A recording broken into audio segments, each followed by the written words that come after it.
Hello বন্ধুরা, অন্তি রান্নাঘরে সবাইকে স্বাগত। আজকে তোমাদের মাঝে আরেকটি সহজ রেসিপি নিয়ে হাজির হয়েছি। এই ভিডিওটা তাদের জন্য যারা রান্নায় একদমই নতুন। তো আজকের রেসিপিটি হলো ডিম ভাজা। পারফেক্টভাবে কিভাবে ডিম ভাজতে হয় সেটাই আজকের এই রেসিপিতে তোমাদেরকে দেখাবো।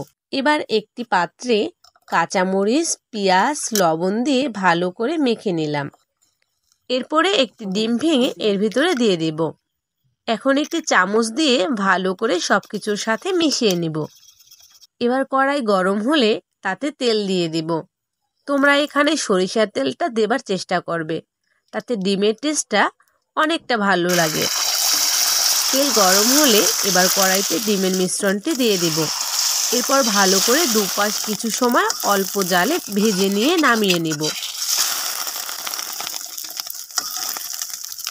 আমার ডিম ভাজা রেডি।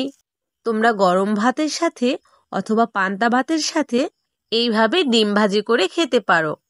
তার সাথে যদি থাকে শুকনো মরিচ ভাজি, তাহলে তো কোনো কথাই নেই। যাই হোক, আজ এ পর্যন্তই। পাশে থাকার জন্য ও আমার এ পর্যন্ত বকবক সহ্য করার জন্য ধন্যবাদ সবাইকে।